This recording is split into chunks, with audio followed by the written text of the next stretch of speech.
سامعین محترم، جب نمازی دوسرے سجدے سے فارغ ہو کر قعدے کے لیے بیٹھے گا، وہ اس کا قعدہ اولا ہوگا یا قعدہ اخیرہ ہوگا؟ 2 رکعت والی نماز ہے تو قعدہ اخیرہ ہوگا، 3 یا 4 رکعت والی نماز ہے، 2 رکعت والی نماز ہے تو قعدہ اولا ہوگا، اور 3 یا 4 رکعت والی نماز ہے تو قعدہ اخیرہ ہوگا۔ پھر اس کے اندر وہ تشہد پڑھے گا۔ تشہد کا کیا معنی ہے؟ تشہد کا معنی ہوتا ہے گواہی دینا، گواہی۔ چونکہ تشہد کے آخر میں اللہ رب العزت کی وحدانیت کی گواہی دے گا، اور پھر وہ امام الانبیاء خاتم النبیین حضرت سیدنا محمد الرسول اللہ صلی اللہ علیہ وسلم کی رسالت کی وہ شہادت دے گا، گواہی دے گا۔ اس لیے اسے تشہد کہا جاتا ہے۔ اور تشہد کے اندر پھر وہ الفاظ کیا پڑھے گا، کہاں سے شروع کرے گا؟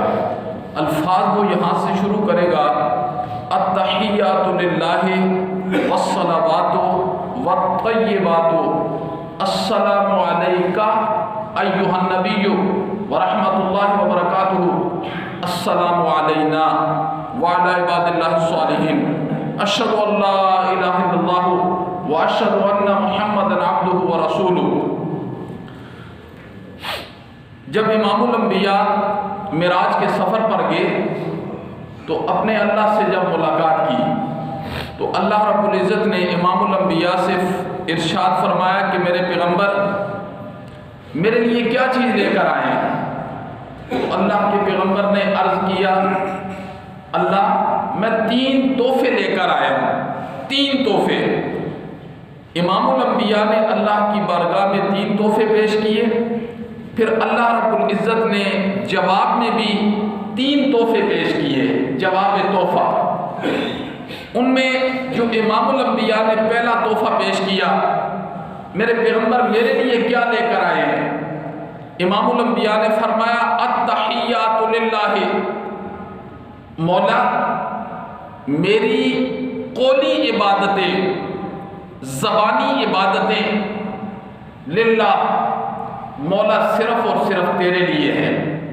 التحیات للہ، مولا میری قولی عبادتیں، مولا میری زبانی عبادتیں للہ، یہ صرف اور صرف تیرے ہی لیے ہے۔ قولی عبادت سے کیا مراد ہے؟ زبانی عبادت سے کیا مراد ہے؟ پکارنا، سوال کرنا، التجا کرنا، یہ قولی عبادت ہے۔ پکارنا، اردو میں اسے پکارنا کہتے ہیں، سوال کرنا کہتے ہیں، التجا کرنا کہتے ہیں۔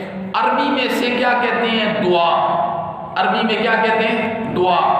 التحیات للہ، مولا میری ساری دعائیں صرف اور صرف تیرے لیے ہیں۔ میری قولی عبادت، میری زبانی عبادت، میری پکار، میرا سوال کرنا، میرا التجا کرنا، میرا جھولیاں پھیلانا، مولا یہ صرف اور صرف تیرے لیے ہے۔ امام الانبیاء معراج کے موقع پر جب اللہ کو تحفہ پیش کرتے ہیں تو پہلا تحفہ یہ پیش کیا، التحیات للہ، میری قولی عبادتیں، میری زبانی عبادتیں مولا صرف اور صرف تیرے لیے ہیں۔ عربی میں دعا کہا جاتا ہے، اردو میں پکار کہا جاتا ہے۔ اپنی دکھوں میں، تکلیفوں میں، مصیبتوں میں، حالات میں، غم میں، مصائب میں گھیر کر بندہ اس انداز سے اللہ کو پکار رہا ہو کہ اللہ مجھے دیکھ رہا ہے اور میں اللہ کو نہیں دیکھ رہا، اور غائبانہ پکار ہونی چاہیے کہ جس ذات کو میں پکار رہا ہوں اپنے دکھوں میں، تکلیفوں میں، مصیبتوں میں،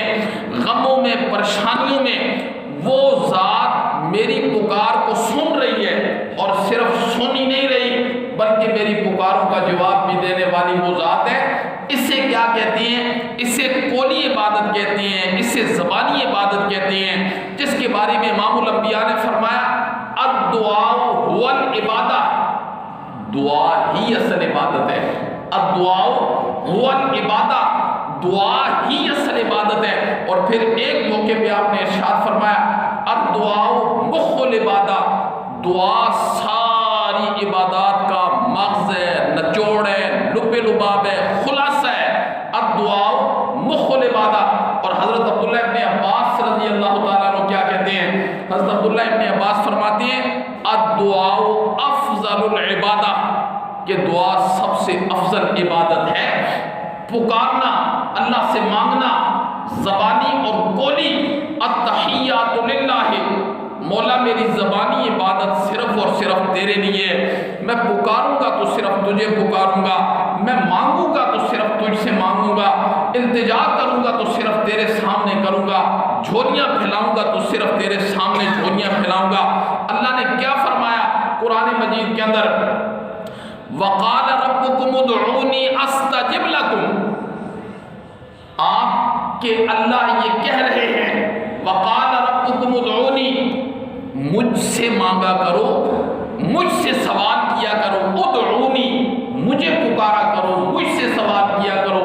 وَقَالَ رَبُّكُمُ ادْعُونِي أَسْتَجِبْ لَكُمْ، جب تم مجھ سے سوال کرو گے، مجھ سے مانگو گے، اپنی پریشانی کو میرے دربار میں رکھ کے مجھے پکارو گے، استجب لکم، میں تمہاری پکاروں کو سن کر اس کا جواب بھی دوں گا، جواب بھی۔ وقال ربکم ادعونی استجب لکم، آگے اللہ نے کیا فرمایا؟ فرمایا ان الذین یستکبرون عن عبادتی۔ اب آیت کے پہلے حصے میں، آیت کے پہلے حصے میں اللہ نے کیا فرمایا؟ مجھے پکارا کرو، پکارا کرو۔ دوسرے حصے میں اس پکار کو اللہ نے عبادت کے ساتھ تعبیر کیا۔ وقال ربکم ادعونی استجب لکم ان الذین یستکبرون عن عبادتی، یعنی جو مجھ سے نہیں مانگتا، مانگنے میں آر محسوس کرتا ہے، مجھ سے مانگنے میں آر محسوس کرتا ہے، ان الذین یستکبرون عن عبادتی سیدخلون جہنم داخرین، میں ایسے لوگوں کو ذلیل کر کے جہنم کے اندر داخل کر دوں گا، ذلیل کر کے۔ التحیات للہ، مولا میری زبانی عبادتیں، میری قولی عبادتیں صرف اور صرف اس کے لیے۔ یہ معراج کے موقع پر جب امام الانبیاء گئے اپنے اللہ کے دربار کے اندر، پھر اللہ نے فرمایا میرے لیے کیا لے کر آئے ہو؟ تو امام الانبیاء نے پہلی چیز ارشاد فرمائی التحیات للہ، میری قولی عبادتیں اللہ کے لیے ہیں۔ قرآن کیا کہتا ہے؟ وَإِذَا سَأَلَكَ عِبَادِي، میرے پیغمبر جب میرے متعلق آپ سے لوگ پوچھے ہمارا رب قریب ہے کہ دور ہے، وَإِذَا سَأَلَكَ عِبَادِي عَنِّي فَإِنِّي قریب، میرے پیغمبر ان لوگوں کو بتا دینا میں قریب ہوں۔ مولا تو کتنا قریب ہے؟ اللہ نے فرمایا نحن اقرب الیہ من حبل الورید، شارہ کتنی زیادہ قریب نہیں ہے جتنا میں قریب ہوں۔ وَإِذَا سَأَلَكَ عِبَادِي عَنِّي فَإِنِّي قریب، جب میرا بندہ مجھ سے سوال کرتا ہے تو میں اس کی پکار کو سن رہا ہوتا ہوں، اس کی پکار کا جواب دے رہا ہوتا ہوں، حالانکہ وہ پکارتا اپنے سینے میں ہے، جی اپنی زبان میں ہے، دوسرا بندہ بھی نہیں سنتا۔ اللہ کہتے ہیں میں سن رہا ہوتا ہوں۔ أَمَّنْ يُجِيبُ الْمُضْطَرَّ إِذَا دَعَاهُ فَيَكْشِفُ السُّوءَ، اللہ اکبر۔ علامہ ابن کثیر رحمہ اللہ نے لکھا اپنی تفسیر کے اندر کہ ایک بندہ تھا، اس کے پاس گھوڑا تھا، وہ لوگوں کا سامان مزدوری پر ادھر ادھر لے جاتا۔ ایک بندے نے اسے مزدوری پر لیا اور سامان اس گھوڑے پر رکھا اجرت پر کہ فلاں جگہ مجھے چھوڑ کے آ جا۔ وہ کہتا ہے کہ میں اس بندے کے ساتھ چلا گیا، جو رستہ مجھے معلوم تھا وہ کہنے لگا یہ دور رستہ ہے، یہ قریب ہے، مجھے پتہ ہے، یہاں سے جاؤ۔ کہتا ہے جب میں ایک مقام پر پہنچا نا تو میں نے وہاں ایک وادی میں پہنچا تو میں نے دیکھا لوگوں کے ساری سار پڑے ہوئے ہیں، ساری سار پڑے ہوئے ہیں۔ میں تو ڈر گیا، میں نے اسے کہا اللہ کے بندے یہ گھوڑا بھی تیرا ہو گیا، یہ سامان بھی تیرا ہو گیا، تو میری جان بخشی کر دے، میرے چھوٹے چھوٹے بچے ہیں مجھے معاف کر دے۔ وہ کہنے لگا یہ سارے اسی طرح کہہ رہے تھے، یہ سارے اسی طرح کہہ رہے تھے، یہ جو سامنے ہے نا، یہ جو تجھے کھوپڑیاں نظر آ رہی ہیں، یہ سب اسی طرح کہہ رہے تھے، میں نے کسی کی جان بخشی نہیں کی ہے، لہذا یہ باتیں میرے سامنے مت کر، جی کوئی آخری خواہش ہے تو وہ بتا۔ اس نے کہا پھر 2 نفل پڑھنے دے، 2 نفل پڑھنے دے، جب جان بخشی نہیں ہے نا 2 نفل پڑھنے دے۔ کہتے ہیں کہ وہ بندہ کہہ رہا ہے کہ جب میں اللہ اکبر کے لیے کھڑا ہوا نا، موت بالکل سامنے تھی، میں کھڑا ہوا، مجھے نماز میں پڑھے جانے والے الفاظ میرے ذہن سے اڑ گئے۔ میں نے کہا یا اللہ میں کیا پڑھوں، پڑھی بالکل موت سامنے ہے، کھوپڑیاں پڑی ہوئی ہیں، اب اس کی گردن اڑنے والی ہے۔ کہتا ہے میں بڑی دیر تک کھڑا رہا، مجھے نماز کا سبق ہی بھول گیا۔ اس نے آواز دی، کتنی دیر لگاؤ گے نماز پڑھنے میں؟ بس اس نے جو آواز دی نا، میرے اندر زبان پر قرآن کی یہ آیت نازل ہوئی، امن یجیب المضطر اذا دعاہ، کون ہے جو بے بس بے کس مظلوم بے سہارا کی پکار کو سنتا ہے، اور صرف سنتا ہی نہیں، پھر اس کی پکار پر جواب بھی دیتا ہے۔ کہتے ہیں وہ نوجوان کہتا ہے کہ میری زبان پر قرآن کی یہ آیت آ گئی، امن یجیب المضطر اذا دعاہ ویکشف السوء، کہ اچانک میں نے دیکھا کہ ایک گھوڑے پر سفید لباس بندہ آیا نا، اس کے ہاتھ میں تلوار تھی، اور اس کی گردن کو اڑا کے چلا گیا اور بھاگ رہا تھا۔ میں نے کہا اللہ کے درویش بتا تو کون ہے؟ اس نے کہا میں امن یجیب المضطر اذا دعاہ فیکشف السوء کا جواب ہوں، میں اس کا بھیجا ہوا ہوں، میں اس کا بھیجا ہوا ہوں۔ تو اللہ کہتے ہیں امن یجیب المضطر اذا دعاہ ویکشف السوء، کون ہے جو بے بس بے کس لاچار مجبور کی پکار کو سنتا ہے، پھر اس کی تکلیفوں کو دور کر دیا کرتا ہے۔ امام الانبیاء نے فرمایا التحیات للہ، مولا میری زبانی اور قولی عبادت صرف اور صرف کس کے لیے؟ تیرے لیے۔ اللہ عمل کی توفیق نصیب فرمائے۔ انشاءاللہ کل یہیں سے شروع کریں گے۔